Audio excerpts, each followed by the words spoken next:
Welcome to BASKET A2Z. இன்றைக்கி non veg பிரியர்களுக்கு ரொம்பவே பிடிச்சமான ஒரு ப்ரான்ஸ் ஃப்ரை தான் பார்க்க போகிறோம். இதுக்கு என்ன தேவை, எப்படி செய்கிறது அப்படிங்கிறத வீடியோக்குள்ளே போய் பார்த்துடலாம். நான் வந்துட்டு இன்றைக்கி ஒரு கிலோ ப்ரான்ஸ் எடுத்து வச்சுருக்கேன். இதை நல்லா மஞ்சள் தூளும் உப்பும் போட்டு நல்லா கழுவி எடுத்து வச்சுருக்கேன்.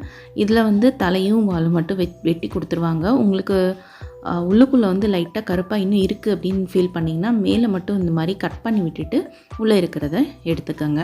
இது மாதிரி ஒவ்வொரு ப்ரான்ஸாக கட் பண்ணி எடுத்து ரெடி பண்ணி வச்சுக்கலாம் வாஷ் பண்ணிவிட்டு. இந்த பேஸ்ட்டு தான் உங்களோட ப்ரான்ஸ் ஃப்ரைக்கு ஒரு சூப்பரான ஃப்ளேவர் கொடுக்க போகிறது. இதில் என்னென்ன சேர்த்துருக்கேன் அப்படிங்கிறத டிஸ்கிரிப்ஷன்லேயும் கொடுத்துருக்கேன், நம்மளோட டிஸ்பிளேலையும் மேலே காமிச்சிருக்கேன். ஸோ இதில் என்னென்ன சேர்த்துருக்கேன் அப்படிங்கிறத நான் ஒன்றா சொல்லிடுறேன். குழம்பு பொடி பார்த்திங்கன்னா 2 ஸ்பூன், நம்ம நார்மலாக புளி குழம்பு இது மாதிரிலாம் வைக்கிறதுக்கு யூஸ் பண்ணுவோம்ல அந்த குழம்பு பொடி. மஞ்சள் தூள் 1/2 spoon, Kashmiri chilli powder 1 spoon, உப்பு தேவைக்கேற்ப, அரிசி மாவு, கார்ன்ஃப்ளவர் மாவு 2 1 ஸ்பூன், இஞ்சி பூண்டு விழுது ஒரு ஃபுல் ஸ்பூன் நிறைய எடுத்துக்கோங்க, ஜீரகப்பொடி, மல்லிப்பொடி இதுவும் 1 ஸ்பூன் சேர்த்து தண்ணியை கொஞ்சமாக கலந்து நல்லா பேஸ்ட் மாதிரி திக்கான பேஸ்ட்டாக கலந்து வச்சுக்கோங்க. அது கூட கொஞ்சமாக லெமன் புளியும் போது உங்களுக்கு கரெக்டான கன்சிஸ்டன்சி வந்துடும். லெமன் புளிஞ்சும் போது ரொம்ப கசக்கி பிழியாதீங்க. அப்புறம் உங்களுக்கு லைட்டாக கசந்த டேஸ்ட் வந்துடும். மேலாப்பில் மட்டும் லைட்டாக பிழிஞ்சு விட்டிங்கன்னா கரெக்டாக இருக்கும். அவ்வளோதான், நம்ம சூப்பராக பேஸ்ட்டை ரெடி பண்ணியாச்சு. இந்த பேஸ்ட்டு பார்த்திங்கன்னா நீங்கள் ஃபிஷ் ஃப்ரை பண்ணுறதுக்கும் சேம் மெத்தடில் யூஸ் பண்ணிக்கலாம். இதில் நம்ம அரிசி மாவு, கார்ன்ஃப்ளவர் மாவு 2 சேர்க்குறதுனால உங்களோட ப்ரான்ஸ் பார்த்திங்கன்னா ஃப்ரை பண்ணும்போது மேலே நல்லா கிறிஸ்பியாகவும் உள்ளுக்குள்ளே நல்லா சாஃப்டாகவும் சூப்பராக டேஸ்ட்டில் இருக்கும். ஃபிஷ்ஷில் இந்த மாதிரி பெரட்டுறீங்க அப்படின்னா ஷாலோ ஃப்ரை பண்ணால் ரொம்பவே சூப்பராக இருக்கும், கொஞ்சம் கூட உதிராது.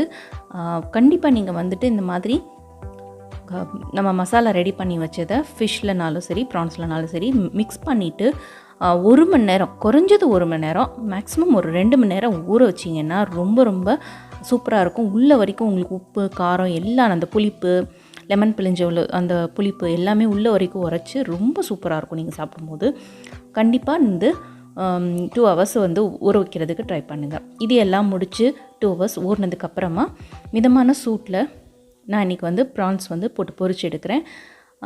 ஸோ மீன் குழம்பு ப்ளஸ் ப்ரான்ஸ் ஃப்ரை செம்ம காம்பினேஷன், ரொம்ப சூப்பராக இருக்கும்.